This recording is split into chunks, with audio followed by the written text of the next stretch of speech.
तो दोस्तों स्टोरी के शुरुआत पे हमें बताया जाता है कि जिराया जो कि लिव विलेज का एक लेजेंडरी सनीन था और इसी के साथ साथ वो एक महान ऑथर भी था जिसने इचा इचा पैराडाइज जैसे फेमस बुक को लिखा था। और इसी के साथ ही साथ उसने अपने लाइफ में लड़कियों के ऊपर काफी ज्यादा रिसर्च भी किया था कि लड़कियों को कैसे अट्रैक्ट करे। और उसने ये जो सब रिसर्च किया था ये सारा डेटा उसने अपने नोटबुक पे रिकॉर्ड कर रखा था और जाते जाते उसने उस नोटबुक को इस्तेमाल करके एक बुक भी पब्लिश किया था जिसके अंदर उसने एक खास जुत्सु को एक पहेली के रूप में छुपा रखा था, क्योंकि उसको उम्मीद था कि एक दिन उसका स्टूडेंट नारुतो इस बुक के माध्यम से इस खास जुत्सु को ढूंढ लेगा। पर आखिर में ऐसा कुछ नहीं हुआ, क्योंकि इस बुक के पहेली को पहले बार सॉल्व करने वाला और उस हिडन जुत्सु को इस किताब पे ढूंढने वाला और कोई नहीं बल्कि बोरुतो होता है जो कि नारुतो का बेटा है। फिर इसी के साथ बोरुतो जिराया की उस खास जुत्सु को इस बुक के माध्यम से ढूंढ लेता है और इसकी खास टेक्निक को जानने के बाद बुक को फेंकते हुए कहता है, वो मैंने बिल्कुल भी नहीं सोचा था कि इस बुक के अंदर मुझे ऐसा भी कुछ शानदार सीक्रेट मिलेगा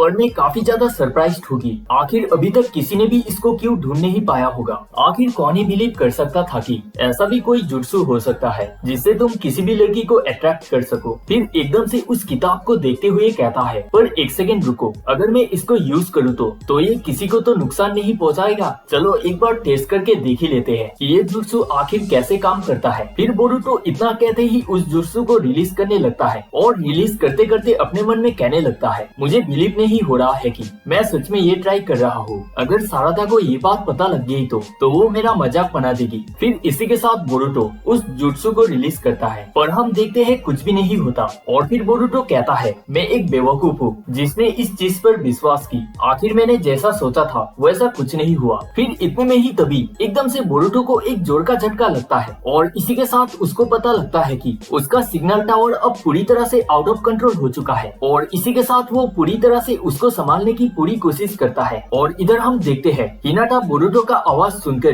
बोरुतो के रूम की तरफ आने लगती है और आते हुए कहती है, बोरुतो क्या हुआ, क्या तुम ठीक हो। फिर हिनाटा जैसे ही बोरुतो के रूम के दरवाजे से बोरुतो के पैरों को गिरे हुए हालत में देखती है, वैसे ही वो काफी तेजी से भागती हुई बोरुतो के रूम में पहुंचती है और कहती है, बोरुतो क्या हुआ। और वो फिर जैसे ही बोरुतो को पूरी तरह से देखती है वैसे ही वो एकदम से बोरुतो के औजार को देखकर एकदम से काफी ज्यादा शॉक हो जाती है और अपने मनी मन में सोचने लगती है, क्या आखिर ये इस हालत में इस तरह से क्या कर रहा है। मुझे पता नहीं कि आखिर ये ऐसे हालत में क्यों है, तो इसलिए यही बेटर होगा कि मुझे यहाँ से चली जानी चाहिए और इस चीज को पूरी तरह से इग्नोर करनी चाहिए और ऐसे बिहेव करनी चाहिए कि जैसे मैंने कुछ देखा ही नहीं। फिर इतने में ही तभी पीछे से हिमावारी भी आती है और हिनाटा से कहती है, आखिर आप यहाँ ब्रदर के रूम पे क्या कर रही है। फिर हिनाटा कहती है, ओह मैं तो यहाँ बोरुतो के रूम को साफ करने आई थी, वैसे भी मैंने तुम्हारे ब्रेकफास्ट नीचे टेबल पर रेडी कर रखा है, तो तुम नीचे जाओ, मैं जल्दी ही आ रही हूँ। फिर हिमावारी इसी के साथ ओके कहकर नीचे चली जाती है। फिर हिनाटा दरवाजा लॉक करती हुई